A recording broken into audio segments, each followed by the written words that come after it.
진짜 그 멤버잖아. 사기. 자, 설명 읽기 하겠습니다. 기도하겠습니다. 하나님 아버지 은혜를 감사합니다. 오늘 오후에도 누가복음 말씀을 통해서 예수님을 읽고자 합니다. 저희들에게 은혜 주셔서 예수님께서 하신 비유, 예수님의 말씀을 오늘날 만나로 받아서 먹을 수 있도록 주님 인도해 주시옵소서. 예수님 이름으로 기도합니다. 누가복음 16장입니다. 16장 앞부분을 지난주에 봤습니다만 다시 한번 훑어보시오. 자, 지난주에 녹화가 에러 나가지고 혹시 보신 분은 진짜? 네, 앞부분 잘려 나가버렸고 오전 예배 아예 없어졌고요. 제가 다른 거 올려놨잖아요. 송구영신에 해당하는 거 올린다고 올려놓고 오후 우리 누가복음 16장 본 것도 뒷부분만 30분만 올라가 있는데 아무튼 그 누가복음 16장을 다시 한번 보겠습니다. 지금 16장 앞부분에 나오는 이야기가 우리 다 아는 불의한 청지기 이야기잖아요. 청지기인데 충성되지 못하죠. 주인의 재산을 함부로 막 낭비했고요. 불의한 청지기를 우리가 지난주에 좀 여러 방편으로 봤죠. 다각도로 살펴봤지 않습니까? 이런 작업이 의미가 있습니다. 전혀 엉뚱한 무슨 이단스러운 논리를 만들어내고 있는 것이 아니고요. 같은 말씀을 가지고 이렇게도 예수님 이야기로 볼 수 있고 이렇게도 예수님 이야기로 볼 수 있다. 그래서 제가 숫자 1 드리면서 말씀드렸죠. 어떻게 봐도 예수님 복음으로 해석되면 그거 잘한 겁니다. 2000년 전의 기록이 뭐 여러 가지 무슨 뭡니까 편집 이론 비평학자들의 이론들 여러 가지 주석가들의 말들 너무 많은데 누구 말이 맞는지 막 모르겠고요. 그리고 이거는 물론 신약입니다만 구약도 히브리어가 그들의 모국어인 그 히브리 사람들 히브리어가 모국어잖아요. 모국어인 그 사람들 학자들도 서로 말이 다른데 그래서 뭐 인간의 어떤 이론을 이게 진리다 그렇게 따르기보다는 해석이 예수님으로 해석되면 맞단 말입니다. 어느 말씀이든지 모든 66권 성경의 목표는 예수 그리스도를 계시하는 게 목표거든요. 청중이 그걸 읽고 해석하여서 예수님으로 해석되면 목적을 이룬 겁니다. 하나님의 목적이 이루어지는 겁니다. 근데 예수님으로 해석하는 것은 차치 해두고 이건 아주 쉽다고 생각해요. 사람들이. 아까 말씀드린 대로 예수님은 기본적으로 믿는 거기 때문에 예수라는 말은 잘 언급을 안 해요. 예수라는 말은 잘 언급을 안 하고 주로 하나님, 여호와 또는 칼빈, 무슨 신학, 무슨 주의, 무슨 신학이라는 얘기는 시간하다가 그러다 보니까 시간은 점점 흘러가고 그러다 어느 날 예수이라는 말이 딱 나오면 어색해요. 원래 목표가 예수였는데 그것이 옛적 길, 선한 길인데요. 너희는 똑바로 서서 옛적 길, 선한 길이 어딘지 보고 옛적 길로 돌아가라고 했는데 그 옛적 길은 보수, 옛날 거 해라 이 말이 아니고 예수님 하라는 얘기거든요. 성경을 통해서 예수 계시를 들어라.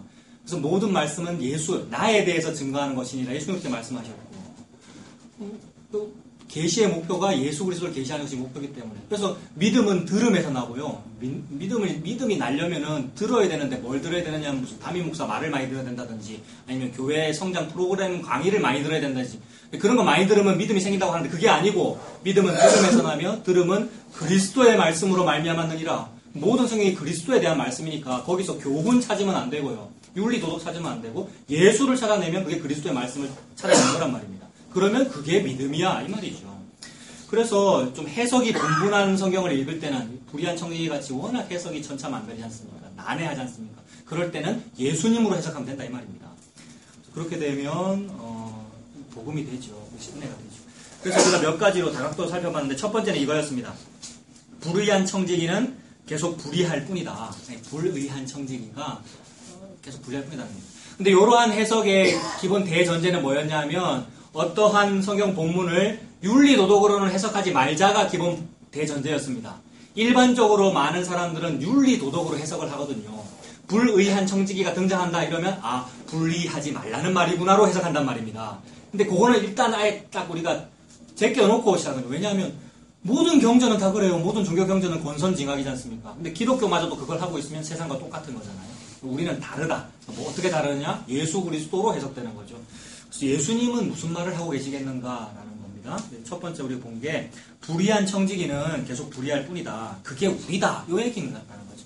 불의한 청지기는 그냥 불의해. 그게 우리야. 의인은 없나니 하나도 없도다. 이 상태가 수납된 것. 의인은 없나니 하나도 없네요. 불의한 청지기는 계속해서 불의하네요. 해고당한다고 통지받은 이후에도 계속해서 재무 서류를 조작하고 있는 불의를 하고 있네요. 그게 우리네요. 예수님 지금 이 비유를 말씀하시면서 그게 우리야. 나 예수를 비판하고 있는 서기관과 바리새인들아, 너희들이 그렇게 불의해 라는 말씀을 하고 계시다는 거죠. 근데 서기관과 바리새인들이 그 얘기를 들으면서 내는 안 불의한데 요렇게 한다는 말입니다. 또는 혹시 내가 옛날에 불의했더라도 이제는 여호와 하나님을 잘 섬기고 제가 새로운 서기관과 바리새인 되겠습니다 라고 하고 있는 것에 대하여 하나님은 의인은 없나니 하나도 없어 라는 말씀하신단 말입니다. 이것을 통하여 방금 그 말씀 의인은 없나니 하나도 없도다, 지금 저와 여러분한테 하시는 말씀이잖아요. 우리가 아무리 거룩한 성도라 하여도 의인은 없나니 하나도 없도다 라고 하실 때에 그 말씀이 내게 수납되는 상태를 보고 믿음이라 그런단 말이죠. 세상이 말하는 믿음 또는 신실함과 요 믿음은 천차만별입니다. 전혀 다른 겁니다. 세상이 말하는 충실함, 신실함, 믿음이 있음은 뭐냐면 뭐 잘하는 거잖아요. 듬직하고 뭘 잘하는 거고요. 우리가 말하는 믿음이 없으면 저는 못하는 것이 맞네요 가 믿음이란 말이에요. 정반대죠. 세상은 긍정의 힘이 믿음이고 우리는 자기 부인의 힘이 믿음이죠. 다르게 말하면 부정의 힘 아닙니까? 긍정의 힘과 부정의 힘은 정반대잖아요. 모든 세상은 부정의 힘을 싫어하지 않습니까? 모든 시스템이 긍정적으로 나아가는 시스템이죠. 정반대의 개념입니다. 그래서 이러한 자기 부인의 상태가 수납된 것이 믿음입니다. 그렇다고 해서 죄를 더 지으라는 말은 아닙니다. 마치 죄를 더 지으라는 말처럼 들릴 수 있잖아요. 불의한 청지기가 계속 불의해라라는 말처럼 돼버리니까. 그런데 그 말은 아니죠. 죄를 더 지으라는 말은 아니죠. 다만 내가 죄인이며 그 죄인이 점점 더 살면 살수록 죄인 중에 괴수로 드러남을 인정하라는 말입니다. 이것이 자기를 부인해라, 자기 십자가를 지고 나를 따라와라 라는 말의 의미이죠. 그런데 역설적이게도 이러한 상태가 주인에게 뭐 듣는 상태입니까? 8절 보십시오. 16장 8절에 뭐를 듣는 상태입니까? 칭찬 듣는 상태이죠. 여기서 주인을 이제 하나님으로 보면 되잖아요. 천지의 주제이신 분이 하나님이시지 않습니까?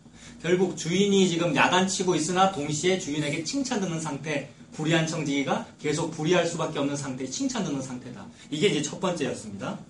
자, 두 번째, 불의한 청지기를 예수님으로 보자. 이렇게도 봤죠, 지난주에. 불의한 청지기를 예수님으로 본다는 것입니다. 15장의 낭비 이야기. 15장 우리 봤는데 전부 낭비 이야기였잖아요. 10드라크마 있는 사람이 한 드라크마를 잃어버리고 나서 9드라크마를 막 소홀히 다루고 낭비해가면서 한 드라크마를 찾아오고는, 그리고 한 드라크마 찾아왔으면 이제 은행에 입금하고 기분 좋다 이렇게 하면 되는데, 그게 아니라 한 드라크마 찾았다는 기쁨 때문에 9드라크마 중에서 몇 드라크마를 소비해가며 잔치하는 거잖아요. 이게 낭비 이야기. 100마리 양, 한 마리 잃어버려서 똑같은 과정. 그 다음에 첫째 아들과 둘째 아들인데 둘째 아들한테 주인이, 즉 아버지가 돈을 낭비하고, 돈을 안 주면 되잖아요. 둘째 아들 탕자 안 만들려면. 돈을 안 주고는 아예 처음부터 율법대로 적용해가지고 돌로 쳐야죠. 그런 아들은 돌로 치게 돼 있지 않습니까? 패역한 아들은 동네 장로들에게 말하고 불러서 돌로 쳐서 죽여라, 이게 율법인데, 마치 그 율법을 하나님이 안 지키시는 듯, 아버지는 하나님을 의미하지 않습니까? 그래서 아버지가 둘째 아들에게 돈을 낭비하고 있는 이야기입니다. 그런데 그것을 낭비함을 받아서 둘째 아들도 가서 허랑방탕하여 낭비했죠. 낭비 시리즈더라는 말입니다. 그 낭비 시리즈가 연결되다가 16장 1절 뒷부분에 주인의 소유를 낭비한다는 소문이 들린지라의 이야기로 연결되더라는 거죠. 그래서 여기에 이제 우리가 착안을 해서, 그러면 낭비하는 요 분이 하나님의 뜻대로 하는 분이겠구나라고 이제 한번 보는 거죠. 그래서 낭비하는 이 불의한 청지기가 예수님일 수도 있겠다, 이렇게 본 겁니다. 그래서 이제 하나님의 것, 즉 사랑이나 은혜나 복음, 이것이 하나님의 것이잖아요. 하나님의 것을 그의 백성들에게 낭비해 주시는 분, 그분이 예수님이다, 이렇게 본 거죠. 요거는 불의입니다. 우리 같은 사람들한테는 율법만 적용시켜서 죽여야 되지, 우리에게 사랑과 은혜를 베풀면 안 되잖아요. 하나님의 율법에 의하여 그거는 불의죠. 저와 여러분에게 은혜를 베푸는 것은 불법이지 않습니까? 율법적으로 저와 여러분들 지옥 가야 되지 않습니까? 저는 지옥 가야 되는 게 맞잖아요. 근데 나에게 예수 그리스도의 은혜가 주어진다는 것은 불법이지 않습니까? 근데 불의를 행하고 계시네요. 그러니까 예수님이. 그런데 예수님이 그 불의를 행하면 행할수록 예수님은 해고당합니다. 십자가 지고 죽으시잖아요. 그런데 칭찬을 들으시는 거잖아요. 그러니까 그렇게도 적용시킬 수 있다. 그래서 예수님 복음을 공격하거나 예수님 복음을 훼손시키지 않으면서 난제를 어떻게 예수님을 풀어볼까라는 어떤 지금 노력을 하고 있는 겁니다. 자, 이것이 불의이면서 의이고요. 또 예수님은 직분을 빼앗기지만 친구들로부터는 영접을 받습니다. 직분 빼앗긴다, 십자가에서 죽는다, 죽어 없어진다, 고난을 당한다. 그러나 십자가에 들리면 사람들을 내게로 모으리라. 예수님이 십자가에 들려서 달리면은 십자가 때문에 그의 백성은 예수님에게로 가거든요. 그의 백성이 아닌 자는 뭐 때문에 교회를 다닙니까, 여러분? 하나님의 백성이 아닌데도 교회를 다니는 이유는 뭡니까? 저 교회를 가면 복을 준다더라. 아니면 저 교회에 멤버가 되면은 요람에 내 이름이 실리면서 우리 사업장 광고가 요람 뒷페이지 실리는데 거기 성도가 10만 명이니까 마케팅이 좀 되겠더라. 이거잖아요, 여러분. 그것 때문에 교회를 근데 그의 백성은 예수님이 십자가에 들리면 예수님 믿어요. 십자가 때문에 예수님 믿어요. 십자가에 끌려요. 참혹한 십자가에 나의 마음이 끌리도다. 왜냐하면 내가 그의 백성이면 그렇단 말입니다. 그 말은 내가 철가루면 십자가가 자석이기에 끌리더라는 것 말이에요. 우리의 본성은 절대 십자가로 가까이 가지 않습니다, 여러분. 우리가 아무리 외식하고 연기하고 착한 성도인 척 해도 우리는 절대 돈 쪽으로 가지 십자가 쪽으로 안 가는데 은혜를 받으면 어떻게 되느냐면 저는 가기 싫은데요 이렇게 끌려가서 40년 광야생활, 70년 포로생활, 십자가의 길을 걸어가 결국 하나님께서 가나안 땅, 즉 약속의 땅에 넣으시더라는 거죠. 얼마나 은혜입니까? 가만 놔두면 나는 애굽으로 가고 그냥 세상도 즐기고 살 텐데 나를 콧돌에 깨가지고 십자가로 끌어가시니 감사합니다. 이것이 주님의 뜻이시군요. 라고 수납되게 되는 거죠. 예수님이 그 일을 하신다는 거죠. 그래서 그걸 하시고 이제 8절에 나오는 주인으로부터 칭찬을 듣는다. 마치 주인에게 버림받으신 예수님인데, 그래서 예수님이 엘리 엘리 라마 사박다니 버림받으셨는데, 그런데 주인에게 또 칭찬을 듣잖아요. 너무 이율배반적인 얘기. 근데 이건 예수님 얘기더라는, 이렇게 본 거죠. 그래서 이것이 곧 호세아와 고멜 이야기하고도 연결이 됩니다. 호세아가 불의한 방법으로 불의한 여자를 사귀는 거지 않습니까? 근데 이 불법을 하라고 하신 분이 또 주인이에요. 하나님이 하라고 하신 거예요. 이거 역설이잖아요. 근데 이게 복음이라는 거죠. 누구한테만 복음입니까? 저와 여러분이 고멜이면 복음입니다. 내가 창녀가 아니면 이런 얘기는 복음이 아니에요. 뭐 이상한 얘기를 하노? 막장 드라마. 근데 내가 창녀면 저 결혼을 해주신다고요? 저는 창녀인데요. 이렇게 되는 거지 않습니까? 근데 이 은혜가 임하지 않으면은 뭐 한다고 내랑 결혼한단 말입니까? 또는 결혼했으나 외간 남자한테로 갈 거고요. 이게 딜레마 아닙니까? 창녀임이 수납되어서 고개 숙여지고 회개가 되면 감사합니다. 내 남편. 이렇게 될 텐데요. 그 얘기를 하는 거죠. 또 세 번째 방법은 이런 거였죠. 하나님의 원리는 팔이 어긋맞겨지는 거다. 마지막에 집사님 말씀하셨던 그런 거죠. 하나님 원리 항상 팔이 어긋맞겨지는 거더라고요. 야곱이 요셉의 두 아들을 축복할 때에 문하세가 장자인데 문하세와 에브라임 바꿔가지고 장자가 차자되고 차자가 장자되는 하나님의 어떤 복의 원리는 인간의 이성과 윤리와 인간 제도를 어긋맞기게 하는 어떤 그런 방법이더라는 거죠. 그래서 우리의 윤리관이 완전히 뒤섞여 버리는 거잖아요. 16장. 우리의 윤리관, 재물관, 청빈관, 어떤 불의와 의의 관념, 우리의 선악 체계가 어긋맞겨지는 체계더라. 즉 리바이어던을 뒤집어 엎으시더라. 리바이어던은 세상의 체계를 말하거든요. 이게 스토이헤이아 아닙니까? 스토이헤이아 우리 많이 봤습니다만 오늘 또 신학생도 왔고 했으니까 또 나중에 또 한번 볼게요. 자, 그래서 어긋맞겨져서 불의한데 칭찬을 듣더라. 어긋맞겨지는 은혜. 저와 여러분의 주어진 은혜가 그러하죠. 이런 여러 가지들을 살펴봤습니다. 오늘은 이 비유를 한 번 더 보는데요. 오늘은 초점을 어디에다 맞추냐 하면 이 불의한 청지기가 받는 부당이득에 초점을 맞춰보겠습니다. 여러분. 자, 부당이득입니다. 불의한 청지기가 부당이득을 받는다. 달리 말하면 불로소득을 얻는다. 이렇게 보면 되겠죠. 불로소득을 얻는데 여러분 벌써 힌트 다 갔죠. 뭐 은혜의 복음 얘기한다는 사람들은 대충 아는 것 같더라고요. 자, 오늘 초점은 불의한 청지기가 받는 부당이득입니다. 자, 부당이득 뭐 있습니까, 여러분? 한번 생각해 볼까요? 이 불의한 청지기가 받는 부당이득이 뭐가 있습니까? 두 가지만 딱 우리가 요약해 보면 첫 번째는 주인에게 칭찬을 듣는다는 거죠. 이 칭찬은 부당이득입니다. 꾸중을 들어야 되는데 칭찬을 들으니까 부당이득이잖아요. 그 다음에 두 번째는 또 뭐가 있을까요? 영주할 처소로 영접된다. 이것이 두 번째 이득입니다. 8절은 뭡니까? 16장 8절이 주인에게 뭐 듣는 거죠?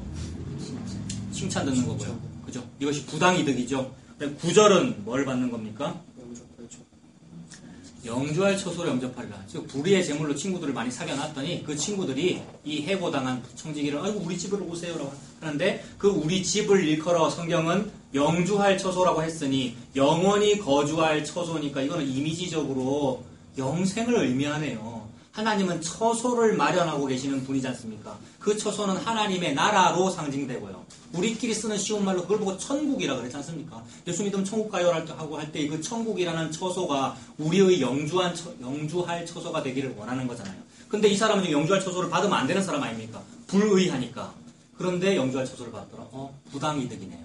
세상의 잣대로 볼 때 부당이득이고 불로소득입니다. 두 가지의 부당이득이 있죠. 첫 번째는 주인으로부터 꾸중이 아닌 칭찬을 듣더라. 두 번째는 영주할 처소를 얻더라. 이것입니다. 자, 제가 1, 2, 그 두 가지 얘기했습니다. 자, 우리가 이 1, 2를 얻을 수만 있다면 세상 복을 다 가진 것보다 좋게 비교할 수가 없습니다. 이 사실을 믿으십니까? 우리 이거 뭐 이론적으로 다 알죠. 이 두 개만 있으면 좋게 비교할 수 없다. 현재 고난이 좀 있어도 이 두 가지가 장래에 나타날 영광이므로 좋게 비유할 수가 없다라고 이렇게 산다 그러잖아요. 예. 솔직히 아닐 때가 많지만 이론적으로 이것만 있으면 다 이게 신앙 고백이죠. 이 두 개만 있으면 다 받은 겁니다. 근데 사람들은 요거 두 개는 없으면서 로또 복권은 당첨됐어요. 요거 두 개는 없으면서 해운대 센텀시티는 가지고 있고 막 이런 상태란 말입니다. 그거를 일컬어 천하를 다 얻어도 목숨을 잃으면 무슨 소용이 있느냐라고 말씀하시는데 목숨은 제쳐두고 천하 다 못 얻어도 돼요. 천하 중에 조금이라도 얻고 싶어요를 예수님 이름으로 기도를 하니 그것은 기독교가 아니다 이 말이죠. 하나님의 진리가 잘못 들어갔습니다. 예수의 이름으로 하는 기도가 잘못 사용되고 있단 말입니다. 그래서 천하를 얻기 위해서 기도를 하는 것이 아니라 목숨을 얻어야 되는 거죠. 생명. 그 생명의 동의어는 예수 그리스도입니다. 그래서 그 예수 그리스도 상징되는 것이 1번과 2번의 부당이득 그겁니다. 자, 이 두 가지 부당이득 어떻게 하면 얻을 수 있습니까? 여러분, 어떻게 하면 얻을 수 있습니까? 두 가지를 다 얻으면 그게 단데 어떻게 하면 얻을 수 있습니까? 노력을 많이 하면 되겠습니까? 이스라엘 백성들이 그거 얻으려고 노력 많이 해봤죠, 여러분. 자, 노력을 많이 해서 좋은 것을 얻어내자. 신을 감동시켜가지고 응답을 한번 받아내자. 지성이면 감천이다. 이게 종교의 기본 논리잖아요. 지성이면 감천이다. 방금 말씀드린 그 1과 2의 두 가지 이득을 얻기 위해서 지성이면 감천이다. 내가 먼저 여호와 하나님께 치성을 올려드리고 제사를 잘 드리고 예배 잘 드리고 기도 많이 하고 제단을 잘 쌓고 새벽 제단을 쌓고 무슨 뭘 하고 많이 하면 그분께서 하늘에서 보사 이뻐 보셔가지고 나에게 1이나 2나 아니면 천하를 얻는 거나 물질 축복이나 여러 가지를 주실 것이다 라는 노력을 하나님의 선민인 이스라엘이 했단 말입니다. 그래서 그것에 대하여 그러한 행동에 대하여 그 비슷한 사례가 뭐 갈멜산 정상에서의 850명의 선지자의 행동이 그렇잖아요. 850명이 믿는 하나님은 어떻게 해야 응답하는 하나님입니까? 꽹가리를 치고 막 그리고 한두 명이 모이면 안 되고 두세 사람이 모이면 안 됩니다. 그런 집단은 850명이 모여야 됩니다. 성직자만 850명이니까 성도는 몇 명일까요? 저기 뭐 세습하고 하는 무슨 교회 뭐 성도가 10만 명인가 뭐 이런 얘기를 하더라고요. 그 부교육자가 무슨 대형 교회급 하고 뭐 부교육자가 뭐 300여 명이고 뭐 이런 교회들이 많잖아요. 교역자가 850명이 갈멜산 정상에 모였다는 말은 성도들은 얼마나 많다는 말입니다. 백성들이 전부 다 그러한 산당신앙 아니면 바알신앙, 아세라신앙인데 그 바알이 여호와인 줄로 알고 믿고 있는 거지 않습니까? 우리 여호와 안 믿을래요? 나 바알 믿을래요? 이렇게 안 했습니다. 이스라엘 백성은. 나 여호와 안 믿을래요? 난 오늘부터 금송아지 믿을래요? 이렇게 안 했단 말입니다. 금송아지가 우리를 애굽 땅에서 인도하여 낸 여호와다. 절하자. 이렇게 했단 말입니다. 그게 기브 앤 테이크의 신앙이죠. 여호와는 눈에 안 보이기에 나의 이 제물과 새벽에 올려드리는 정한수를 내가 믿는 여호와께서 안 드신단 말입니다. 아무리 이걸 올려드려도 안 줄어드니까 하나님이 안 보이니까 없어지는 걸 보고 싶고 그 여호와 하나님의 코를 좀 만지고 싶고 그 배불뚝이 그 무슨 동자성 이거 배를 만지면 아들을 낳는 것 같고 그래 만지고 싶고 그래서 내가 믿는 여호와를 신상으로 만들어야지 이게 십계명 위반이잖아요. 그래서 금송아지를 만들었단 말입니다. 금송아지를 만든 이유는 금송아지를 잘 섬기려고, 즉 여호와를 잘 섬기려고 만든 거죠. 그때의 섬긴다라는 말의 동의어가 종교이고 그러므로 종교의 기본 원리는 절하고 싶은 겁니다. 경배하고 싶고 절하고 싶고 가서 빌고 싶고 배불뚝이 배 한번 만져보고 싶고 그래서 내 아들 뭡니까? 떡두꺼비 같은 무슨 아들을 낳고 싶고 하는. 그래서 내가 먼저 그분께 절을 올려드리면 그분께서 나에게 응답으로 상급을 주시는 올레, 거래를 하고 싶은 거죠. 종교는 거래입니다. 그러면 종교는 절대 윤리적이지 않죠. 종교는 윤리도덕을 늘 말하고 있으나 윤리도덕적이지 않아요. 매우 난잡한 상술이란 말입니다. 속고 있죠, 종교에.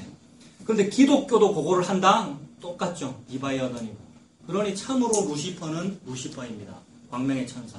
기독교와 예수 그리스도의 이름으로도 장사한단 말입니다. 그래서 그 상황에 대하여 하나님 뭐라 그러시냐면 누가 주께 먼저 드려 갚으심을 받겠느냐 이렇게 말씀하십니다.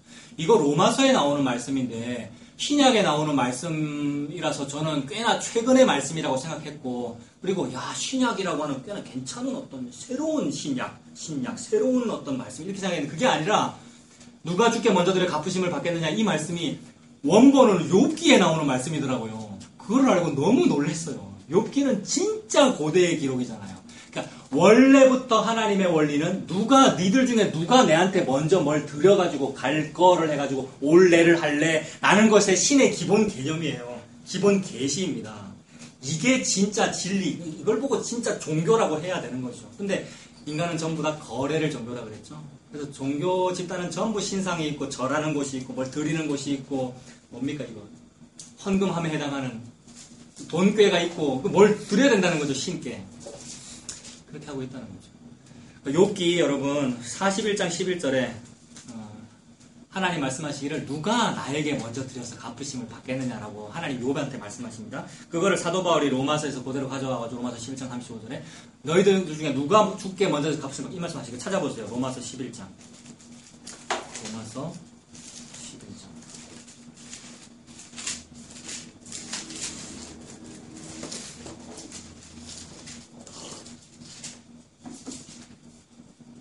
로마서 11장 35절 보시면 그거 보기 전에 좀 더 위로 올라가면 32절에 하나님이 모든 사람을 어디에 가두어 놓았답니까? 순종하지 아니하는 가운데 가두어 놓았대요. 아예 인간은 순종 못하는 게 사실은 정상이다 이 말입니다. 이 말이 이렇게 말하면 항상 공격해요. 이런 것을 보고 막 구원파라 그러고요. 구원파 이미 구원받았으니까 죄는 앞으로 더 죄를 지어도 구원이 탈락되는 것은 아니니까 마음대로 죄 짓고 살아도 돼요. 봐요. 죄 짓도록 가둬놨다 그러잖아요. 라고 한다는 거죠. 그 다음에 또 뭐 하이퍼 칼빈니스트라는 그런 말도 많이 써요. 최근에 이제 우리 인터넷에서 들으신 분 아실 텐데 그런 얘기를 단골로 하더라고요. 이런 얘기하면 그런 공격들을 하더라고요. 그런데 모든 사람을 순종하지 아니하는 가운데 가두어 두셨는데 그 이유는 긍휼을 베풀기 위함이다 라고 했을 때 고맙냐 고맙지 않느냐 이 말입니다. 모든 사람이 불순종하도록 딱 가둬놨다. 그 이유는 긍휼로만 사람을 구원하고 싶은 거야 라는 이 말씀인데 진짜 내가 가두어져가지고 나는 숨을 쉬어도 죄고요. 나는 실제로 어떤 범죄를 실제로 현행범으로 저지르지 않았으나 내 마음속에는 그런 죄의 욕구가 있어요. 이것이 참 죄예요. 나는 내가 이렇게 불순종에 가두어져 있어요가 막 애통하고 한탄되는 사람은 구원의 방법이 안 느껴지기 때문에 오호라 나는 곤고한 사람이로다. 이 사망의 몸에서 누가 나를 건져내랴라고 하는 사람은 구원의 희망이 없기 때문에 이런 사람에게 하나님의 긍휼이 임해서 구원시켜준다 그러면 고맙단 말입니다. 그래서 너무 고마워서 이 방법밖에는 없군요. 즉 예수님 믿는 거 이 방법밖에는 없군요가 고마워져서 다른 죄를 지을 생각을 안 한단 말이죠. 안 하고 못 하고요. 그런데 그 은혜가 없고 감사함이 없으니까 요 진술에 대해서 뭐라고 비판하느냐 하면 죄 지어도 되겠네라고 비판한단 말입니다. 어차피 죄짓기로 되어 있다는 말이네. 죄 많이 짓고 살아도 되겠네. 이렇게 한다는 말입니다. 그 말은 긍휼을 베풀려 합니다라는 요 말이 고맙지 않다는 뜻이죠. 모든 것이 다 정해져 있다. 하나님께서 모든 것을 다 정해놓았다라는 말이 운명적으로, 숙명적으로 들리는 바람에 숙명론이네. 대충 살아도 당신이 정한 대로 다 되는 거네 라고 되느냐 아니면 당신께서 다 해주셔서 너무 감사해요 가 되느냐 요 얘기입니다. 숙명론으로 받아들여지는 사람은 열심히 안 하겠죠. 공산주의, 의사가 되든지 청소부가 되든지 무슨 뭐가 되든 이발사가 되든 뭐가 되든지 월급이 다 똑같아요. 공동분배. 공산주의 열심히 안 해도 되겠네요. 이렇게 된다는 거죠. 그게 아니라 하나님께서 하나님의 뜻대로 나의 뜻인 고작 나의 뜻인 아무리 숭고해도 죄밖에 안 되는 그런 나의 뜻을 이루지 아니하고 하나님의 뜻을 다 이루시기로 언약되어 그대로만 되는 것이 저에게 너무나 감사합니다. 요게 되느냐 그 말이죠. 그래서 내가 무슨 나의 의지로 이렇게 해서 하나님께 영광을 돌려드리겠습니다 라고 되는 것이 아니라 나는 32절 순종하지 아니하는 가운데 가두어져 있을 뿐입니다. 그래서 율법이라는 것이 오전에 말씀드린 대로 나에게 와서 부딪혔을 때 나는 그 율법을 못 지키기만 하더라는 거죠. 그러므로 이것이 율법이 몽학 선생의 역할을 하는 거죠. 율법은 나에게 잘 지켜서 복 받으라는 말씀을 하고 계시는 것이 아니라 너는 이 율법을 못 지킴을 통하여 눈물을 흘리고 애통해하는 복을 받아라 이 말이죠. 그래서 눈물 흘리고 애통하는 이 상한 심령을 주님께서 받으신단 말입니다. 주께서 받으시는 심령은 율법에 부딪혀서 맞아갖고 벙어 울면서 율법 때문에 제가 이 율법대로 못 살아요. 저는 성화가 참으로 되지 못하는 건요. 불순종에 가두어져 있기 때문에요. 라는 상한 심령을 보고 제사라 그런단 말이죠. 구약에서 제사드려 아까 제사를 문자대로 회복한다 그랬지 않습니까? 이스라엘 회복을 부르짖는 사람들이 그 문자를 그렇게 해석하면 안 되고 제사드려라는 말이 상한 심령 되라 이 말이죠. 너는 제사를 못 드려 하는 것을 수납되느냐 그걸 말씀하시는 거죠. 그래서 하나님은 긍휼을 베푸시려고 그랬던 겁니다. 32절 뒷부분에 모든 사람에게 긍휼을 베풀려 하심이로다. 33절 깊도다 하나님의 지혜와 지식에 풍성하며 그의 판단을 헤아리지 못할 것이며 그에게는 찾지 못할 것이로다. 이거를 아무도 못 찾더라는 거예요. 하나님의 이 원리를. 이거는 사람들이 볼 때 참 지혜롭지 못하고 참 어색한 개념이란 말입니다. 그러면 안 어색하고 편리한 개념은 뭡니까? 인간에게 잘 다가오는 개념은 제가 하나님께 절 많이 하면 복 많이 주세요. 제가 하나님을 위해 뭘 많이 심으면 결과를 많이 주세요. 이거는 누구든지 다 받아들일 논리이죠. 그게 사탄이 이거를 딱 이용합니다. 사탄이. 인과율을 이용한단 말이죠. 인과율은 인과응보의 정신이잖아요. 모든 종교의 기본 논리는 인과응보입니다, 여러분. 다른 종교 안 다녀보셨는지 모르겠는데 어디를 가봐도 가볼 거 없습니다. 똑같기 때문에 인과응보잖아요. 한 만큼 복을 받는다는 것이고 신께 잘하면 응답 받는다는 것이고. 근데 하나님은 그게 아니기 때문에 33절 깊도다 하나님의 지혜와 지식에 풍성하며 그의 판단을 헤아리지 못할 것이며 그에게는 찾지 못할 것이다. 누가 주의 마음을 알았느냐 누가 그의 모사가 되었느냐 그 다음에 하는 말씀이 뭡니까? 누가 주께 먼저 드려서 갚으심을 받겠느냐. 감히 어느 누가 신과 거래를 하겠느냐 이 말이죠. 그래서 감히 하나님 앞에 정성을 들이고 예배 드리고 헌금과 헌신을 잘 드려가지고 그에 대한 상급으로 신으로부터 복을 돌려받아 내겠다. 이렇게 한 것. 누구도 그렇게 할 수 없고 그렇게 할 수 없음에도 불구하고 이스라엘 백성들은 하나님을 그런 방식으로 섬겼습니다. 요거는 그런 식으로 인과율로 여호와 하나님을 섬기면 그건 여호와 하나님을 섬긴 겁니까? 아닌 겁니까?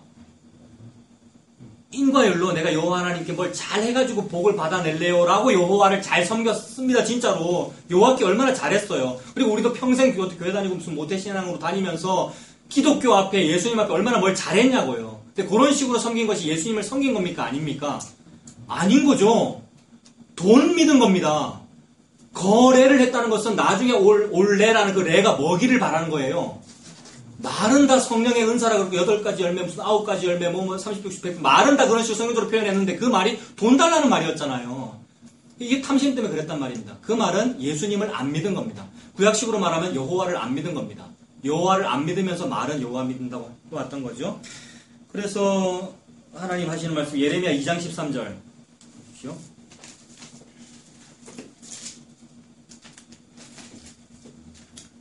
예레미야 2장 13절을 찾아보겠습니다.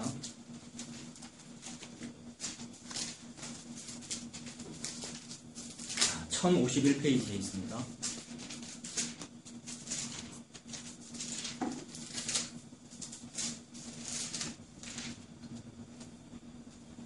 예레미야 2장 13절에 두 가지 죄가 있죠. 여러분 한번 찾아보겠습니다. 2장 13절에 내 백성이 두 가지 악을 행했습니다. 첫 번째는 뭡니까? 예, 생수에 그런 데는 나를 버린 거네요. 두 번째 죄는 뭡니까? 스스로 웅덩이를 판 것이네요. 방금 하나님을 잘 믿겠다고 거래하는 신앙으로 믿었는데 그렇게 믿은 것이 하나님을 버린 겁니다. 즉 신약식으로 말하면 예수님을 버린 거죠. 그래서 생수에 그런 데는 나를 버렸다. 이게 백성의 첫 번째 죄랍니다. 두 번째 죄는 스스로 웅덩이를 팠는데 그 웅덩이 속에 뭐가 있습니까? 웅덩이를 팠다, 우물을 팠다는 말은 목이 말라서 물 마시고 싶어서 우물을 팠는데 물이 없더라는 겁니다. 왜냐하면 웅덩이가 터진 웅덩이니까. 물은 없고 흙탕물밖에 없겠죠. 진흙밖에 없고요. 마실 게 없다는 거죠. 그러니까 아까 그 불의한 청지기가 두 가지 부당 이득을 받았다고 그랬는데, 첫 번째는 주인에게 칭찬을 받았다고 했는데, 근데 지금 반대죠. 생수에 근원되는 나를 버렸으니 칭찬이 있을 리가 만무하죠. 첫 번째 부당 이득이 없는 상태고요. 두 번째 부당 이득 뭐였냐면 영주할 처수로 영접된다, 영생을 얻는다, 이런 뜻인데, 두 번째 지금 여기 예레미야 2장 13절에 두 번째 죄가 뭡니까? 생수를 마시고 싶어서 우물을 팠는데 그 안에 생명수가 없더라는 겁니다. 생명수가 없으면 어떻게 됩니까? 성경책에서 생명수는 영생의 물이잖아요. 영생하는 생명수인데 영생이 없죠. 두 가지 부당이득이 없는 상태입니다. 부당이득 두 가지가 없는 상태가 악한 상태입니다. 두 가지 부당이득이 없는 상태가 백성의 현 주소예요. 우리 인류의 현 주소예요. 그 두 가지 부당이득이 없는데 그걸 우리가 인간적인 방법으로 만들어내려고 예수라고 하는 분은 버리고 내가 원하는 어떤 존재에다가 예수라고 간판, 명찰 달아가지고 그게 금송아지죠. 그래서 그 앞에 잘 섬겼습니다. 잘 섬기는데 그냥 잘 섬기지 않고 저는 우물을 많이 팔래요 라고 열심히 우물 팠단 말입니다. 그것이 여러 가지 프로그램들이었고 기획이었고 캠페인이고 막 무슨 교회 성장 프로그램, 예배 프로그램, 성도를 돕고는 어떤 그런 프로그램들 막 많이 했단 말입니다. 근데 많이 할 때 처음엔 좋았어요. 잘 될 것 같았고요. 아, 이렇게 하면 되는갑다. 뭐 그렇게 할 수도 있어요. 근데 시간이 지날수록 흙탕물 나오죠. 우물은 파면 팔수록 진흙을 뒤집으면 흙탕물이 나오고요. 홍수가 일어나서 물은 많은데 홍수라서 못 마신단 말입니다. 그래서 그 두 가지 복을 인간적으로 받아내겠다고 열심히 했으나 그 두 가지 복은 없고 두 가지 복과 반대되는 절망의 상태만 있으라는 겁니다. 스스로 웅덩이를 판다는 것은 노력을 말합니다. 노력하고 정성 들이고요. 치성을 바치고 제사 드리고요. 행동하고 헌신하고 봉사하고 헌신 봉사하고 성화되어야 된다는 것을 강조하는데 말은 참 좋은데 이 인과율의 논리이기 때문에 이것이 흙탕물을 일으키는 겁니다. 교회에서 열심히 흙탕물을 일으키고요. 성직자들이 저와 같은 성직자들이 그 일에 선봉에 나섰고요. 그 흙탕물 일으키는 일에 CEO 또는 중간관리자, 하급관리자로 일하게 되는 것이 얼마나 이것이 슬픈 일인데요. 지금 여기 와 계시기 때문에 일부러 얘기하는 겁니다. 그런 일의 CEO, 담임 목사, 그런 일의 중간관리자, 하급관리자로 일하고 있는 것이 얼마나 저주스러운 일인데요. 생일을 저주해야 될 일입니다. 자살하고 싶은 일이라고 저는 옛날에 그런 표현 한 적도 있어요. 그런 상황에서 고설교를 해야 되는, 단위에 서가지고 고설교를 해야 되는 상황. 왜냐하면 그런 설교만 듣기를 원하는 두 눈들이 땡글땡글 보이는 그 상황, 자살하고 싶은 상황이라고. 이 저주스러운 일인데 거기에서 해방시켜 주시면 얼마나 은혜인데요. 얼마나 은혜인데요. 하나님께서 죽여버리셔가지고요. 근데 이제 또 전도사님이 이거 녹화되고 있기 때문에 이름 말 안 하니까 걱정하지 말고요. 뭐 이제 어느 교회를 가야 되느냐 뭐 이런 걸 이제 저한테 물을 때 제가 돈 많이 주는데 가라 그랬거든요. 어줍지 않게 우리가 이런 걸 들었다고 제가 어떤 진리의 길로 가겠다 이렇게 안 되고요. 되지 않고 하나님께서 인도하실 겁니다. 은혜로. 은혜대로 하면 됩니다. 앉혀놓고 얘기하니까 좀 그렇네요. 은혜대로 하면 됩니다. 은혜대로.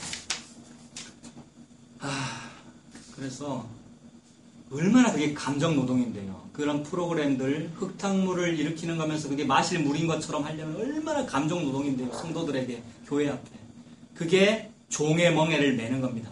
일평생 죄에게 매여, 종의 멍에가 돼서 죄에게 매여가지고 종노릇 하는 거. 죽기를 두려워하여 종노릇 하는 상태. 그런데 하나님께서 저와 여러분들을 해방시켜 주셨단 말입니다. 자유를 누리라고. 너무 좋잖아요. 그래서 그 자유가 뭐냐면 이런 겁니다. 인간은 부당이득, 아까 두 가지 부당이득이라고 그랬지 않습니까? 부당이득을 인간은 싫어해요. 부당이득은 값 없이 생수를 마시는 거기 때문에 부당이득을 싫어합니다. 인간은 값 없이 생수를 마시면 도둑질이라고 생각해요. 그게 아니고 나는 불로소득 싫어요. 저는 유로소득을 얻고 싶어요. 이 논리입니다. 이거 성화된 사람이죠. 성화된 사람일수록 윤리도덕적입니다. 그래서 저는 노력하고 복을 받겠습니다. 열심히 해가지고 복을 얻는단 말입니다. 이게 인간의 기본 논리이기 때문에 종교는 이거를 너무나 잘 북돋아요. 열심히 하세요. 새해가 되었습니다. 새롭게 각오를 하시고 작심삼일 하시면 안 돼요. 각오대로 열심히 하시고 그래서 결과적으로 복을 많이 받으십시오. 이거 유로소득을 많이 얻으라는 말이잖아요. 노력 많이 하고 땀 많이 흘려서 복을 많이 받으라는 얘기잖아요. 근데 예수님은 뭘 계시하고 계시는데요? 하나님은 뭘 계시하고 계시는데요? 두 가지 부당 이득을 계시하고 계십니다. 불로소득을요.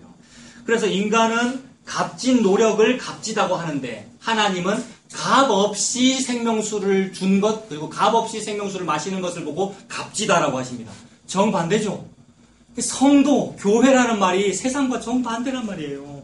세상은 값진 것을 보고 값지다 그러는데 하나님은 값 없는 걸 보고 값지다 그러셔요. 값 없이 저와 여러분에게 주어진 가장 값진 게 뭡니까? 예수 그리스도입니다.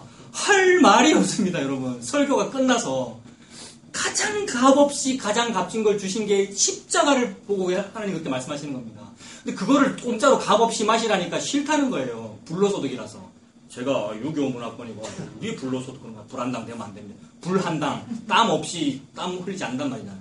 땀을 흘리고 없겠습니다. 그래서 열심히 꿈을 타고. 근데 하면 할수록 희망 고문이고 감정 노동이란 말이에요.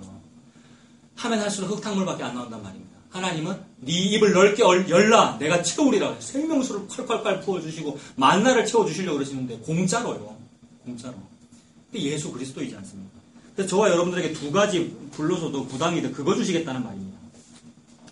자, 이게 인간에게는 너무 이율배반적이고 막 싫어합니다. 그래서 아까 스토이헤이아라는 말씀드렸는데 오늘 또 우리 또 전공하신 신학생도 꼭 한 번 더 찾아볼게요. 갈라디아 4장 3절. 갈라디아 4장 3절 보십시오.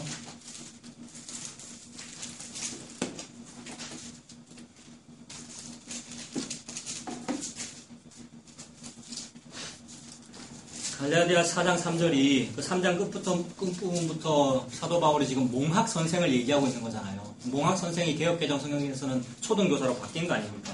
율법이 그러하다라는 말이고 인과율 신앙이 그러하다는 거죠. 내가 먼저 주께 무엇을 돌려 갚으심을 받겠다라는 신앙 체계를 보고 몽학 선생이라 그러죠. 그걸 율법이라 그러고요. 그런데 그것이 갈라디아 4장 3절에 이와 같이 우리도 어렸을 때에는 이 세상의 초등학문 아래에 있어서 종노릇을 했다라고 사도 바울이 말하고 있습니다. 거기에 초등학문이라는 말에 각주가 붙어 있고 뭐라고 되어 있습니까? 너무 자주 했죠. 헬라어로 스토이헤이아라고 그런다는 거죠. 저는 우리 신학생은 열심히 공부하겠지만 저는 히브리어 헬라어 잘 모른다 그랬잖아요. 근데 요새는 워낙 프로그램들이 좋아서 클릭하면 나와요. 스토이헤이아 클릭해보면 거기에 대한 사용 예가 쭉 나온단 말입니다.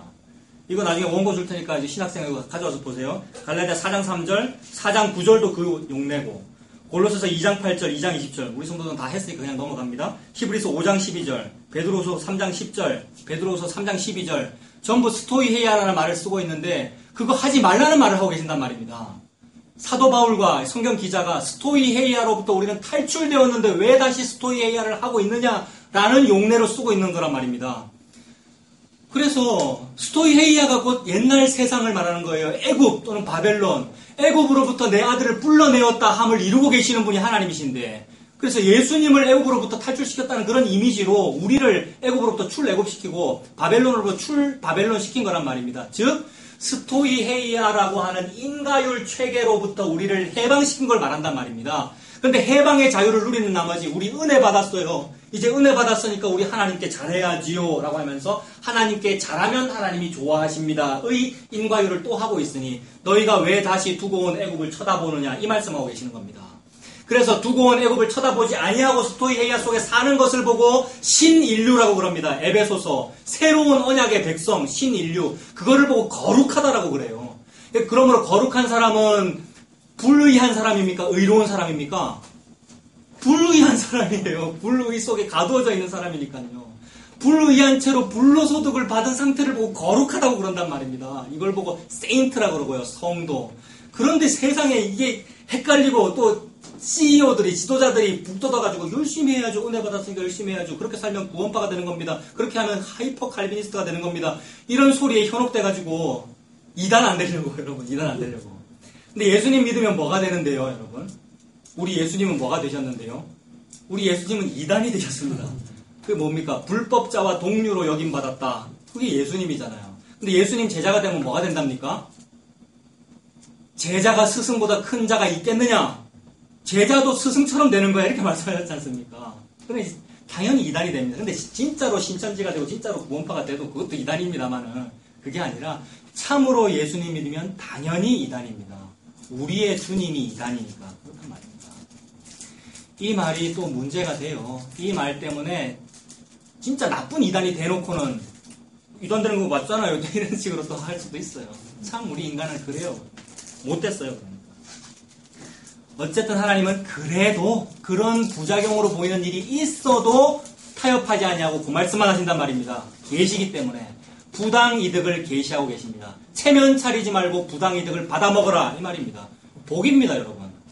엄마 아빠 마음 자주 말씀드렸잖아요. 저는 매우 초보 아빠고요. 여러분 다 부모님이시잖아요. 자식에게 뭘 먹을 것을 주고 있는데 전 부당 이득은 먹지 않습니다. 제가 아버지께 무언가를 드려서 돌려받겠습니다. 이러고 있으면은 여러분 은혜가 얼마나 간단한 얘기입니까? 제가 복잡해서 말주변이 없어서 이렇게 설명하는 거지 은혜가 얼마나 쉬운 얘기냔 말이에요. 먹으라고 입을 열라 먹어라가 생명수고 먹어라가 만나란 말입니다. 그럼 아멘 이러고 먹으면 되잖아요. 근데 저 땀 흘리고 먹겠습니다. 이게 예배 잘 드리겠다는 말입니다. 예배 잘 드리고 헌신봉사 많이 해서 복을 받겠습니다. 이게 종노릇입니다.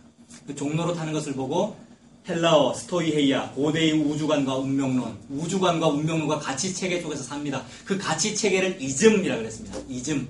그래서 칼빈이즘도 그렇게 사용하면 똑같습니다. 아무리 개혁주의를 해도 그렇게 사용하면 똑같습니다. 민주주의도 이즘이고요. 공산주의도 이즘이고요. 우리 신학교 우리 목사님들 다 나오셨습니다만 신학교에서 그 이즘을 우리가 수료했으면 똑같은 거예요. 아, 우리의 인간의 역사가 이러하구나를 배우고 아, 이것도 나에게 몽학선생으로 작용하는구나. 몽학선생의 역할이 뭔데요? 나를 예수 쪽으로 갖다 미는 겁니다. 이즘들이. 그래서 이즘을 나의 도구로 삼으면 안 되고 이즘 때문에 내가 몰리고 막 매를 맞고 양이 막대기에 치이는 거 치여가지고 예수 쪽으로 가서 붙어버린 거예요. 세상에. 나는 가기 싫은데. 은혜잖아요. 그러므로 악한 이즘을 통해서도 나는 예수를 믿게 되면 그게 뭡니까? 복입니다. 악한 자도 하나님의 쓰임에 맞게 하나님께서 만드셔서 악한 날에 적당하게 만들어 두셨어요. 얼마나 복인지요. 그러므로 제가 오전에 해방신학 얘기 잠깐 했습니다만 전두환 박정희가 있어도 예수 믿게 돼서 아멘이고 다른 어떤 민주주의가 있어도 예수 믿게 돼서 아멘이고 얼마나 좋은지요. 여러분. 그러면은 낮아도 좋고 높아도 좋고 상황이 좋아도 좋고 나빠도 좋고 다 좋은 거잖아요. 이거 안 좋습니까 여러분? 이게 다잖아요. 얼마나 감사한지요. 어떤 상황에서도 예수님이 주어지는 것을 말씀하시는구나. 근데 나는 부지불식간에 예수님이 주어졌구나. 너무 고마워요. 끝났습니다 여러분. 이 복음 속에서 사는 전도사 되면 그게 전도사다. 신학생아. 전도사. 저 지금 전도 목사인데요. 전도 목사. 내 직함이 전도 목사 알지? 노예 같이 했습니다. 뭐가 전도인데요 여러분. 자꾸 제가 복잡한 얘기를 하는데 방금 요 얘기 그게 전도입니다. 전도. 받아 먹어. 이 얘기. 얼마나 좋은지요. 지금 내 바닥을 2장에 있었는데 이거 다 할 필요도 없이요. 불러서도 얘기하는 거잖아요. 부당이득이 2가지가 있는데 이 부당이득 받아먹어. 너희들이 뭘 그렇게 의롭다고 의로운 짓을 하려고 그러니? 라는 얘기죠. 누구한테? 서기관과 바리새인들한테. 그런데 서기관과 바리새인들은 딴 생각을 하더라. 왜요? 그들은 돈을 좋아함으로 비웃더라. 이거잖아요.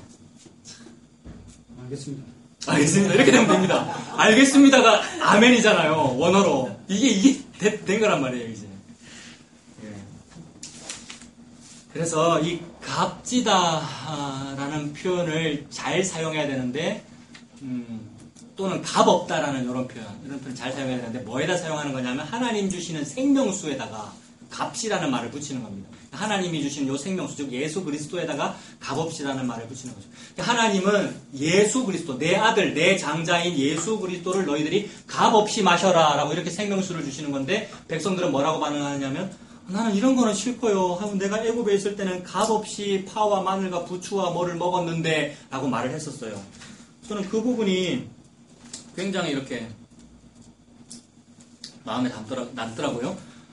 그 출애굽 했을 때 광야 생활할 때 백성들이 맨날 만나만 주니까 하나님이 맨날 만나만 주니까 만나가 질리고 입에 질리고 어제도 먹었는데 오늘 또 먹어요. 애굽에 있을 때는 값없이 파와 마늘과 부추와 뭐 여러 가지를 먹었는데 고기 가마 곁에 있었을 때 죽었으면 좋았을 뻔했다. 이런 말들을 했잖아요. 애굽에서 먹던 산의 진미에다가 값없이라는 단어를 붙였다고요. 이게 성도들의 상태죠, 여러분.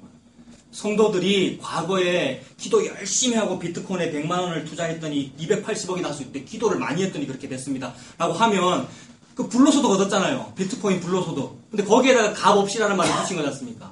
성도가 그런 데다가 예수의 능력이나 값없이라는 말을 붙이면 안 된단 말이에요. 저주받았기 때문에 그런 말을 한 겁니다. 악인의 형통함을 부러워했기 때문에. 그러면 값없이라는 말은 어디에다 붙여야 됩니까? 예수 그리스도 은혜에다가 값없이라는 말을 붙여야 됩니다. 그래서 하나님 말씀하시기를 너희 목마른 자들아 오라 내게로 나오라 내게로 와서 값없이 돈 없이 생명수를 받아 마셔라 이 말씀이잖아요. 요한계시록도 그 말씀이고 이사야도 그 말씀이고요. 돈 없는 자도 내게로 오라 돈 없는 자도 와라 병든 자도 내게로 와라 돈 없이 값없이 생명수를 받아 마셔라. 불로소득 말씀하시는 거 맞죠? 그래서 우리 신명기에서도 살펴봤지 않습니까? 신명기의 불로소득 이야기. 너희가 가나안 땅 약속의 땅에 들어가면 너희들이 파종하지 아니한 곡식을 얻게 되는 것이고 심지 아니한 포도 열매를 거두게 되는 것이고 파지 아니한 우물물을 마시게 된다 이렇게 말씀하셨지 않습니까? 정반대잖아요. 인과율 신앙은 우물을 파겠다는 것이고 하나님 말씀은 파지 아니한 우물물을 줄게 이 말이죠. 그 뭐 주겠다는 말입니까? 파지 아니한 우물이 뭡니까? 예수 주겠다는 말입니다. 이 예수님 은혜가 다잖아요. 그래서 여기에서 이 상황에 대해서 이게 웬 사랑이며 웬 은혜인가 이 자세가 됩니다. 이 상황으로 살게 됩니다. 자, 제가 뭐 굉장히 많이 썼다고 했는데 다 읽을 필요가 없고요. 그런 상황에서 바리새인들이 이런 말씀들, 이런 형태의 말씀들이 수납이 안 되는 이유는 딴 생각하고 있기 때문입니다. 돈을 좋아하기 때문에 돈을 얻고 싶은데 돈 얻고 싶어요라고 이런 말을 사람들이나 하나님 앞에 듣는 데는 못하고 다른 행동을 하는데 그 행동이 뭐냐 하면 하나님 잘 섬기는 거예요. 바리새적으로 잘 섬기고 서기관스럽게 잘 섬기는 것. 근데 이것을 해서 마음속에는 뭐가 있어요? 그렇게 하나님을 율법적으로 잘 섬기면 뭘 받게 된다는 겁니까? 복 받고 돈 받게 된다는 거예요. 그 탐심으로 하나님을 섬기고 있는 겁니다. 그러니까 그 상황이 되니까 예수님의 이 말씀이 수납이 안 돼요. 예수님을 비웃어요. 그게 14절입니다. 16장 14절. 누가복음 16장 14절. 바리새인은 돈을 좋아하는 자들이라 이 모든 것을 듣고 비웃습니다. 이 상황이죠.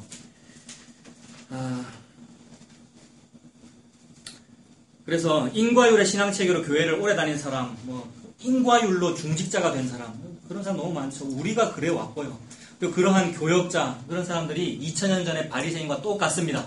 그래서 나가 그리고 당신이 이 바리새인하고 똑같습니다가 복음입니다. 이게 너무 큰 사랑입니다. 저와 여러분들이 2000년 전에 이 바리새인하고 똑같아요. 큰일 났어요. 회개해야 돼요. 이 말이 너무나 큰 사랑이란 말이에요, 여러분. 근데 이 사랑을 교단에서, 교탁에서, 강대상에서 말을 하면 바로 반응해요. 막 가시로. 내보고 바리새인이라 그랬다고요. 이게 축출의 이유입니다, 여러분. 이게 이단됨의 이유고요. 근데 하나님은 저와 여러분을 어떻게 사랑하십니까? 너는 마귀 자식이야. 이게 사랑하시는 겁니다, 여러분. 회개시키는 거. 율법이 다가와서 나를 때려버리는 이 상황. 그래서 오호라 나는 공부한 사람이라 저 교역자인데 쓰레기였어요. 예수 믿어지고 있는 중입니다. 예수 믿는 일입니다, 그것이. 그래서 하나님께서 사랑하고 계시는 거죠. 그래서 그게 이제 교회 오래된 사람에게서 나타나고요. 중직자 된 사람에게서 나타나고 교역자한테서 그런 모습들이 나타납니다. 이 2000년 전에 요 바리새인, 요 서기관들 속에 돈을 좋아하고 있는 것이 들어있으면서도 치장하고 외식하고 있기 때문에 뭐라고 말하느냐 하면 솔로몬이 1000번제를 드리고 지혜를 받았지 않습니까? 제가 그것을 원해요 라고 신앙생활을 하고 있어요. 그래서 1000번제를 드릴 테니 저에게 지혜를 주세요의 일을 인과율로 거래로 하고 있는데 그 속에 어펜딕스로 부록으로 딱 뭐가 하나 붙어 있어요. 부록으로. 뭐가 부록으로 붙어 있죠? 말씀에 솔로몬이 1000번제 이후에 지혜를 받고 부귀영화도 받았으니 저에게도 그 부귀영화도 잊지 마세요가 들어있단 말입니다. 이게 돈을 좋아하기 때문에 예수님을 비웃더라라는 말씀입니다. 근데 이 비웃거나 이 사람이 나다 이렇게 봐야 되는 거죠. 그래서 회개가 터져 나와야 되는 거죠. 참으로 그러하군요. 참으로 돌아서면 저는 돈이군요. 저의 출세길이고요. 앞으로의 스펙이고요. 나의 이력서에 한 줄 쓸 그 일들이군요. 여기서 해방되어야 은혜입니다, 여러분. 하나님께서 그 일을 하십니다. 그래서 우리가 겉으로는 예수님을 믿는다고 하지만 실제로는 내 기도를 하늘에 상달되게 해주는 도구로 예수님을 사용합니다. 그래서 맨 끝에 문구가 예수님 이름으로 기도합니다. 이게 마치 주문이잖아요. 주문 외우듯이. 도깨비 방망이 뚝딱 하는 거나 마찬가지죠. 그래서 그 기도가 하나님께서 원하시는 거라면 다행이지만 애굽에서 즐기던 세상의 좋은 것을 얻으려고 그 예수 이름으로 기도를 하니까 그게 바로 종교의 맨 얼굴입니다. 종교가 이렇게 발각되어 드러나는 겁니다. 말씀에 의해서 너네 종교가 이래 라고 말씀해 주시는 겁니다. 그러면 우리 발견했으니까 아 정말 그렇네요. 그러면 나 진짜 예수님을 쫓아갈래요. 이렇게 돼야 되는 거죠. 가짜 예수 믿는 것이 아니라 종교 믿는 것이 아니라 예수님 믿어야 합니다. 사람 앞에서는 스스로 옳다 할 수도 있고 또 외식해가지고 자신을 치장할 수도 있지만 하나님은 저와 여러분 마음을 다 아십니다. 15절에 예수께서 이르시되 너희는 사람 앞에서 스스로 옳다 하는 자들이나 너희 마음을 하나님께서 아시나니 사람 중에 높임을 받는 그것은 하나님 앞에 미움을 받는 것이니라. 얼마나 우리가 상속에 가고 싶은데요. 리더가 되면 될수록 그렇고요, 여러분. 그리고 평신도는 안 그렇습니까? 항상 누구랑 비교해서 높아지고 싶고요. 내가 못 높아지면 내 아들, 딸이라도 높아지고 싶잖아요. 그게 저와 여러분들의 기본적인 본능이란 말입니다. 그래서 대학교가 종교라고 누가 그랬습니다. 대학교라는 신종 종교가 있다면서요. 내 아들, 딸 대학교 잘 들어가고 싶은 거 아닙니까? 수능철이 그거고요. 수능철만 되면 부모님 기도에 학부모 기도에 하는 것이 그거고요. 근데 그 마음을 다 안단 말입니다. 그때 열심히 겸손한 척 열심히 기도하고 엎드렸던 그 기도가 기도 아니라는 것을 하나님이 다 알지요. 우리의 마음을 아시니까요. 돈을 좋아해서 그러는구나. 이것을 하나님께서 아십니다. 그리고 16절을 보면 16절에 율법과 선지자라는 말이 나오지 않습니까?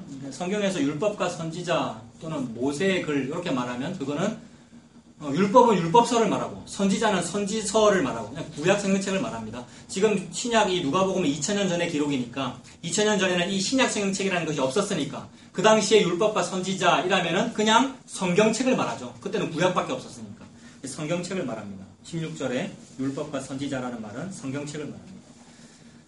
인과율로 열심히 원인을 제공해가지고 결과로 상급을 받겠다는 생각은 성경을 오용한 소치였습니다. 성경을 오용하면 인과율로 우리가 살게 되지요. 세례 요한이 손가락으로 예수님을 가리켰지 않습니까? 여러분 세례 요한이 요단강가에서 사람들을 회개케 하는 세례를 전파하고 하다가 어느 날 예수님이 자기에게 세례 받겠다고 오니까 세례 요한이 감당을 못해가지고 제가 세례를 받아야 되는데 어떻게 저한테 세례를 받으시려고 그러십니까? 그렇게 했지 않습니까? 그러면서 세례 요한이 사람들 듣는데 한 말이 보라 세상 죄를 지고 가는 하나님의 어린 양이로다 이랬지 않습니까? 세례 요한이 손가락으로 예수님을 이렇게 가리켰죠. 그래서 전도는 뭘 가르치는 게 아니죠. 가르쳐고 막 교육 잘 시켜가지고 교육하는데 이대로 잘 따라오세요. 그래야 복을 받습니다. 교육시키는 것이 아니라 그냥 믿는 그 예수를 가리키는 거죠. 저게 예수입니다. 저게 예수예요. 이게 예수예요. 이렇게. 그 일을 한 사람이 세례 요한이라는 말입니다. 근데 세례 요한은 선지자거든요. 선지자는 구약적인 개념이고요. 구약의 마지막 선지자로 볼 수 있죠. 세례 요한이. 근데 그 세례 요한이 마지막 선지자니까 젊은 사람들 쓰는 말로 종결자라는 말입니다. 마지막 최종 종결자. 문 닫을 사람이란 말이에요. 끝판왕.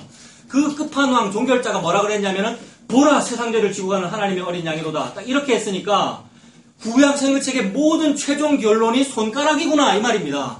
그래서 성도는 뭘 봐야 되냐면 손가락이 어느 쪽을 향해 있는 걸 딱 보고 구약 성경책의 결론을 깨닫는 거죠. 손가락 끝에 가보니까 예수님이 계시거든요. 어떤 모습으로요? 꾀재재한 모습으로요. 나사렛 시골 촌놈의 모습으로요. 보암직하지도 않고 먹음직하지도 않고 풍채가 고운 모양이 고운 풍채가 없는 상황으로 있단 말입니다. 근데 성도는 그것을 봤을 때 이게 율법과 선지서의 결론이고 종결이군요. 예수 그리스도가 끝이군요. 이 말입니다. 그래서 16절에 율법과 선지자는 요한의 때까지입니다. 구약이 즉 그 당시의 성경이 요한의 때까지로 종결됐다 이 말입니다. 최종 종결이 뭐예요 그러면? 예수 그리스도입니다. 구약의 모든 최종 종결이 예수 그리스도입니다. 구약은 왜 존재했어요? 예수를 말하려고 존재했습니다. 그래서 구약에 그토록 많이 예수님이 나옵니다. 그런데 구약에 예수님이 나온다 그러면 어색해해요. 구약에 여호와가 나오십니다. 이러면 사람 받아들여요. 근데 구약이 예수님이 나옵니다. 이러면 어색해요. 여호와의 군대장관이 예수님입니다. 이러면 어색해요. 근데 분명히 신학교에서도 그렇게 배우지 않습니까? 신학생. 그 여리고성 전투 앞두고 여호와의 군대장관 그 예수님 아닙니까? 아리까리 합니까? 저희가 지금 설이 분분하지. 설이 분분해. 맞아요. 모세의 떨기나무에 등장한 그분 여호와인데 그게 예수님이란 말입니다. 소돔 고모라 멸망된다고 밝혔던 그 천사 그 예수님이란 말입니다. 근데 이것이 설이 분분해요. 설이 분분해. 모든 말씀이 왜 존재하며 모든 우주가 왜 존재합니까? 많은 사람들은 인간을 위해서 존재한다 그러는데 예수를 위해서 존재하고 예수로 말미암았고 예수를 위하여 예수에 의하여 시작됐고 이루어지고 있고 계시가 점진적으로 계시의 점진성 이루어져 가고 있고 예수가 시작이었고 예수가 마지막입니다. 알파와 오메가. 알파와 오메가가 여호와입니다 라고 하면 안 어색한데 알파와 오메가가 예수입니다 이러면 어색해요. 말씀인데 요한계시록에 예수가 알파와 오메가라고 하시는데 그러므로 그 천상계의 모든 천사들 아까 방금 소돔고모라 천사들이라고 했는데 그 천사들이 결국 수렴하고 있는 분이 손가락 하나에 모이는 분이 예수님이란 말이에요. 감히 그 예수 앞에 학설이 분분하고 있어요. 우리가요. 왜 학설이 분분하죠? 박사학위 소지자거든요. 워낙 공부를 많이 해서 이것은 그리스도가 요거는 메시아고 요거는 뭐고 아니요. 그 상황에서 예수님이 딱 이제 재림하는 상황을 상상해요. 그 상황에서 막 분석하고 책을 쌓아놓고 박사학위 논문을 쓰고 있는 상황에서 예수님이 딱 등장했을 때 어떻게 돼야 됩니까? 네 발에 신을 벗어 네가 선 땅은 거룩한 땅이다. 요 상황이란 말이에요. 그러면 어디 감히 신발 벗으라 하노 내보고 이러면 안 되고 바로 신발 벗고 엎드려야 되는 거죠. 그 말이 모든 기록이 예수로 수렴된다는 말의 뜻입니다. 그래서 성경은 세례요한의 때까지니 즉 세례요한의 손가락에서 끝났다. 예수에서 끝났다 이 말입니다. 그리고 예수가 눈에 보이는 형태로 드러난 겁니다. 신약 말씀이 육신이 되어 걸어다니는 성육신한 예수님이 걸어다니셨고 완성했잖아요. 십자가에서 다 이루었다. 끝났다 이 말이잖아요. 끝났다가 곧 뭡니까? 천국 시작 이 말이죠. 천국은 안드로메다에 있는 것이 아니라 천국은 시작된 것이죠. 회개하라 천국이 가까이 왔느니라. 신학교에서 분명히 배웠습니다. 회개하라 천국이 가까이 왔느니라 라는 말은 아직 안 왔다는 말이 아니라 이미 왔다는 말이라고. 그럼 문법적으로 가까이 왔느니라 이 말은 이미 왔다는 말의 또 다른 표현이라고요. 그래서 이미와 아직이 동시에 있는 거죠. 이거 개혁 신앙입니다. 이것이. 예수로 말미암았고 예수로 다 이루어졌고 앞으로도 예수만 완성됩니다. 재림. 이 전부 다죠 여러분. 그래서 율법과 선지자, 인과율 신앙의 체계로 믿는 것은 끝났어야 될 일이야. 끝나야 하는 일이야. 요한의 때까지니까. 예수로 종결된 것이야. 그 후부터는 16절입니다. 하나님 나라의 복음이 전파되어 사람마다 그리로 침입하느니라. 복음이 좋아가지고 복음 속으로 막 뛰어 들어가고요. 이렇게 된단 말입니다. 그러니까 누가 이 복음이 좋아가지고 막 뛰어 들어가겠습니까? 방금 그 상황에서 신발 벗겨지는 사람이 뛰어 들어갑니다. 근데 신발 안 벗는 사람은 안 뛰어 들어가죠. 왜냐하면 자기가 살고 있는 것이 좋으니까요. 자기 박사학위가 든든하고요. 자기 목회가 잘 되고 있고요. 그래서 도스토옙스키의 소설이 있다 그랬지 않습니까? 대신문관 이야기. 대신문관은 그 당시에 중세 카톨릭에서의 꽤 높은 기독교 목회자를 말하거든요. 이 목회자가 자기 교회가 잘 되고 목회를 잘하고 있는데 어느 날 예수가 재림하니까 기분이 나빠가지고 너 목회 잘 되고 있는데 왜 재림했어요? 라고 하면서 청년 목사를 청년 예수님이 이제 청년으로 소설 속에 등장하는데 감옥에 가둡니다. 감옥에 가두고는 저는 당신이 재림 예수인 거 알아요. 근데 잘못 오셨어요. 제가 지금 잘 다스리고 있으니까 나중에 재림하세요. 이렇게 하는 이야기예요. 이거 2차 세계대전 때 히틀러가 한 말입니다. 여러분. 히틀러가 정권 차지하고 나서 독일이 루터의 후손이잖아요. 여러분. 종교개혁의 후예들인데 그 개신교회, 고백교회도 불러 모으고 모든 개신교회 목회들 다 불러 모으고 카톨릭 성지자 다 불러 모으고 기본적으로 기독교 국가거든요. 다 불러 모으고 일장 연설을 합니다. 여러분 나는 오늘부터 하나님의 영을 받아 이 땅을 다스리겠습니다. 여러분 아시다시피 폭스바겐도 내가 만들었고 우리 독일 경제부흥 이렇게 많이 시키고 있고 1차 세계대전의 폐해로부터 내가 이렇게 회복시켰습니다. 경제부흥 창조경제 많이 했단 말이에요. 회복시켰으니까 내가 땅을 이렇게 잘 다스리니까 당신들은 성직자니까 가서 하나님한테 말하세요. 하나님은 하늘만 잘 다스리시고 땅의 일은 나한테 맡기시면 우리나라가 하나님 뜻대로 잘 살게 될 것입니다. 라고 했을 때 성직자들이 아멘 했단 말입니다. 여러분. 이 말에 아멘 안 할 사람이 있을까요? 그 상황 속에서 한창 우리나라가 창조경제 부흥되고 있을 때 1, 2년 전의 일이잖아요. 그때 반기를 들겠던가요? 저는 이것에 대해서 반제 사상, 반골 사상이 있음에도 불구하고 아무 말도 못하고 가만히 있었는데요. 그 당시에 목사들이 아멘 맞아요. 주님께서 보내신 종입니다. 왜냐하면 이방왕 고레스도 기름 부어 세운 그리스도이시니까 아이고 히틀러를 하나님 들어 쓰시는 모양입니다. 이게 국가 조찬 기도회지 않습니까? 우리나라가 많이 했고요. 그때 청년 목사 본 회포 같은 사람이 이거 아닌데요 이렇게 하고 잘려 죽었단 말입니다. 여러분. 이게 인간의 역사죠. 여러분. 주기철 목사 같은 경우도 그런 경우이고요. 오늘날 안 그럴까요? 오늘날 예수 믿으면 그런 일이 없어요. 예수 믿으면 잘 된다고요. 천만에요. 바로 죽입니다. 죽는 길로 가게 됩니다. 예수 믿으면. 성도든 목회자든 예수 믿으면 당연히 예수님이 나를 따르려고 하면 자기를 부인하고 자기 십자가를 지고 나를 따라오 그렇게 말씀하셨잖아요. 그러므로 저와 여러분들에게 죽음이 있을 것입니다. 2018년에. 그 죽음이 뭡니까? 성곽 없는 성읍입니다. 성곽 없는 성읍. 이거 행복이잖아요. 이렇게 말하면 막 누구는 겁을 무서울 수도 있는데 성곽 없는 성읍이 곧 불로 함께하는 성읍이다라고 그러셨어요. 아까 스가랴 제일 마지막 구절 우리가 안 읽었는데 불로 영광으로 임재하는 성읍이다. 즉 불로 임재하는 성곽이 내가 너희에게 주는 성벽이다. 여호와 하나님을 말해요. 신약으로 말하면 뭡니까?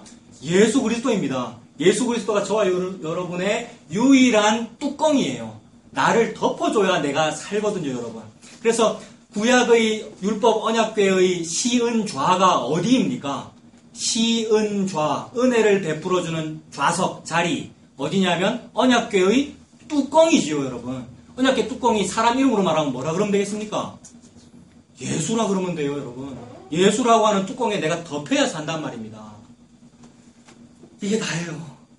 예수님이라고 하는 뚜껑에 덮어져야 되는데 그 뚜껑을 실어서 찢어버리고 무화과 나뭇잎을 막 붙이고 있는 거예요. 수치를 가리고.